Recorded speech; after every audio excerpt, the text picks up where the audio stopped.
present to give back and create change. I got two very awesome people. Galabi Stephanie from the group Sunday Is Now International is the organization. You guys are doing great work over in Sudan.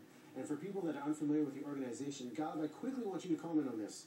I've traveled the world. It's interesting to see what happens on the news and then what truly happens in the country. And you guys help women in southern Sudan. Yeah. What is the reality over there? The reality is we watch the news and we see these things happening, but when you're on the ground and you're at 52-degree heat, there's snakes crawling around everywhere, and you actually see these people hungry, homeless, after war, it's completely different than what you see in the news. Completely different. You know, and there's the two of you guys here. You have someone on the ground in Africa as well working with you. Stephanie, what leads you? You guys create a foundation in terms of, helping create change over there. What leads you guys to come up with that? And then what actually are you guys doing over there?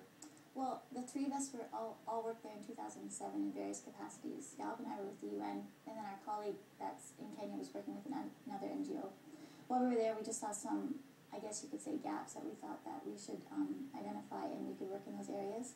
So we specifically want to work with women and girls because in areas of conflict, that's a lot of time when they don't get the help that they need. And education is such a necessity in countries like this. You guys help in the schools. Tell us about some of the programs that you guys have that you're working on. Well, right now we're doing a program where we're encouraging girls to stay in school because a lot of girls drop out of school because it's they'll get married and they'll have children very young, so it's their culture. But we're also trying to encourage them to stay in school and get an education, at least finish secondary school. Yeah, and Galb, I want to share your background in terms of policing and authority. You go over there. Talk to me about sustainability. I mean, you implement these tools, but when you see the limitations that they have over there, how sustainable are the things you implement? Well, I think what makes them sustainable is when we left Sudan, we left the United Nations, we came back to Canada, we decided we needed to leave a fingerprint of some sort. And this is the sustainability right here, is when you leave and you continue.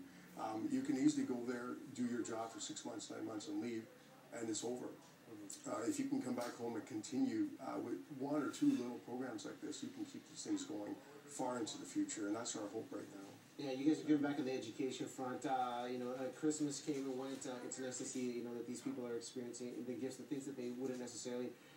The idea of a volunteer foundation, I was having a conversation with a friend of mine. For people that want to create change, it's one to, support you guys. What if they want to go out and create a volunteer foundation of their own? What is actually involved with that? Patience. We found it to be a 2-year ordeal.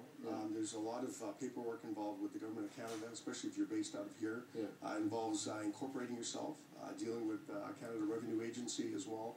And patience is the biggest thing. You can also network with people like ourselves that are involved. Email us, phone us. We'll help you do the paperwork together to get through it. And it took us 2 years. It could be reduced in that if you have some people with experience helping you. Yeah, and we were kind of chatting in the green room earlier. In Canada, 80,000 charities exist. If somebody is watching this at home, Stephanie, and says, you know what, instead of just taking the time to invest in a foundation right now, they want to go out and do something, how can they get involved and possibly support you guys and get to Sudan and help?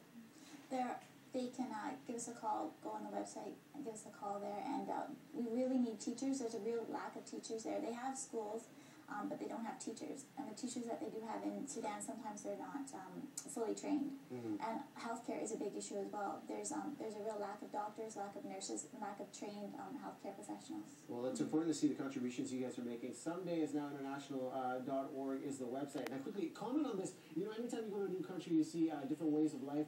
The Tukul, is this the common housing that these guys have here? This is how we lived. This is how they were living as well. They lived there in these Tukuls, mud huts. They're cool in the summer, and they're warm in the winter. And all it is inside is just mud on the ground and straw around you. And this is a very common way of living. And they bring you in, and this is the lifestyle you can expect to live if you're This is exactly the lifestyle you can expect to live in Sudan. You have your little things like snakes to sneak in every now and then, but this is how they live. And this is how we experienced it when we were there. Well, there you go. Once again, the website, SomedayIsNowInternational.org. Guys, thanks so much for coming in and doing what you're doing over there. Keep up the good work. I'm going to check back in on traffic right now with Mish. All right. Thank you very much. As we get